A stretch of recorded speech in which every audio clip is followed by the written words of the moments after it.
জলটা আমরা খুবই আনন্দিত যে আমরা অল্টারনেটিভ পার্মানেন্ট ওয়েলের যেটা সংযোগ পুরনো আর নতুন ওয়েলের সেটা আমরা বলেছিলাম যে 22 আর 23 দুদিন জল সরবরাহ বন্ধ থাকবে এবং 21 তারিখ আমরা 7টা পর্যন্ত জল সরবরাহ করেছি এবং ওয়েল ইন অ্যাডভান্স আমরা সমস্তভাবে মানুষকে জানিয়েছি। আমরা আমাদের 25টা ট্যাঙ্ক, পেয়েছি 5টা ট্যাঙ্ক এবং 35টি 2000 লিটারের আমাদের পোর্টেবল ট্যাঙ্কগুলো আমরা মানুষের কাছে জল সরবরাহ কালকে করেছি এবং 1 লাখ 2 লাখ পাউচ আমরা দিয়েছি এবং যে জায়গায় কাজ হয়েছে পেয়েছি দিনরাত্রি কাজ করেছে এবং আমাদের এমআইসি দুলাল দত্ত উনিও আমাদের এমআইসি মিটিং থেকে সেখানে গেছেন, কাজগুলো পরিদর্শন করেছেন, মনিটর করেছেন এবং আমরা খুব আনন্দিত যে কালকে সন্ধ্যাবেলায় যেটা 48 ঘন্টার কাজ ছিল তারা এক্সপেক্টেড টাইম লাইন ছিল। সাধারণত আমরা দেখি যে যত টাইম দেওয়া হয় তার থেকে হয়তো টাইমটা একটু বেশি হয়।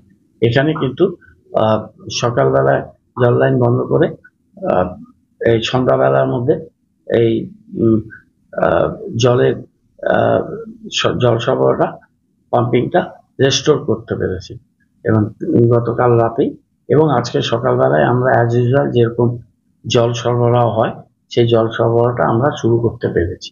সুতরাং মানুষের কোনো অসুবিধা হয়নি। দুদিনের প্রিপারেশন ছিল, একদিনেই সেই কাজটা শেষ হয়ে গেছে এবং যেহেতু 21 তারিখে সবাই মোটামুটি জানতো যে জলটা সেদিন আসবে না, তারা আগের দিন তাদের রিজার্ভারে সবাই তাতে জল স্টোর করেছে। তারপরেও আমাদের অল্টারনেটিভ অ্যারেঞ্জমেন্ট ছিল, আমাদের কাউন্সিলররা সবাই তারা সজাগ ছিলেন। আমরা আমাদের অফিসারদের টিম ভাগ করে দিয়েছিলাম, বড় অ্যাক্টিভ ছিল, আমাদের আধিকারিকরা অ্যাক্টিভ ছিলেন গতকাল, কারণ গতকাল মানুষের সেরকম কোনো অসুবিধাই হয়নি। আর আজকে তো সকাল থেকে জল সরবরাহ নর্মাল হয়ে গেছে, এটাই আমাদের জানানো ছিল। সেটা আমরা সংবাদ মাধ্যমে আমরা শিলিগুড়ির মানুষকে জানালাম, আমরা পেয়েছি এবং সমস্ত আধিকারিক যারা এর সাথে রিলেটেড সবাইকে অনেক ধন্যবাদ আমরা জানাই যে আমরা একদিন আগেই এই কাজটাকে কমপ্লিট করে দিতে। এটা ট্রেড লাইসেন্সের একটা ক্ষেত্রে এতবার করে অভিযোগ করেছে, তো সেটা আমি মনে করি যে এটা প্রপারলি জানালে এই ট্রেড লাইসেন্সগুলো ক্যান্সেল হতো। এটা তো একটা ওনার অভিযোগ অনুযায়ী এটা একটা ফোরজারি টাইপের বিষয় হচ্ছে, কারণ একজন বাড়ি হোল্ডিং নাম্বার দিয়ে ট্রেড লাইসেন্স নিয়ে অনেকগুলো ট্রেড চালাচ্ছে, সেটা তো ঠিক না। উনি লোকে ট্রেড করেছেন, বারে বারে এসে নাগরিক কেন তো বারে বারে আসবেন, তিনি সাফার করছেন, এটা তো ঠিক নয়।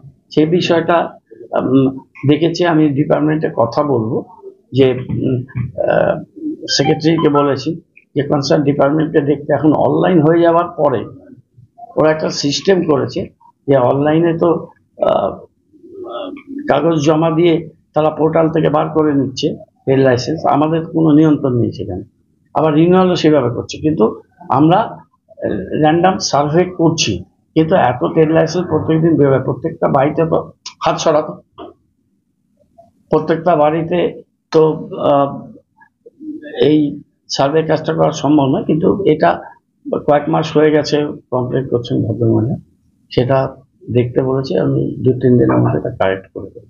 আর 2-একটা কাজের ক্ষেত্রে আছে, কাজগুলো একটা মসজিদ পাড়া যেটা কাজ পাশের রাস্তার কাজটা করছে, ড্রেনটা করেছে, ওই কাজটা শেষ করে সেম এজেন্সি বলছে এই রাস্তাটা করবে, একসাথে করতে পারতো। এখন এজেন্সিদের কিছু সুবিধা অসুবিধার ব্যাপার থাকে।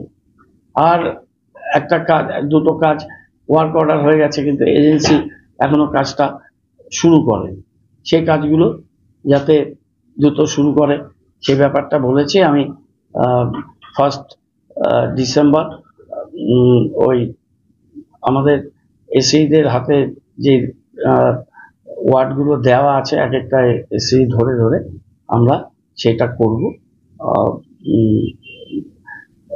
কাজগুলোকে রেগুলার রিভিউ হয়, প্রত্যেকটা ডিপার্টমেন্টের রিভিউ মাস 2 আগে আমি করেছি, পুজোর আগে আবার রিভিউ করবো। আমাদের রেগুলার রিভিউ চলতে থাকে, সব ডিপার্টমেন্টে সব এমআইসিরা করেন, ডেপুটি মেয়র করে, আর আমি আমার ডিপার্টমেন্ট অন্যান্য ডিপার্টমেন্ট একসাথে বসে আমরা রিভিউগুলো করি। রিভিউ করছি দেখেই কাজগুলো চলছে। কিন্তু কিছু কিছু ক্ষেত্রে এত বড় কর্পোরেশন, এত সমস্যা, দু চারটা জায়গায় সেটা হয়তো একটু ড্রব্যাকস হয়ে যায়, সেটাই রিভিউ করলেই সেগুলো ধরা পড়ে এবং সেগুলোকে ঠিকঠাক করা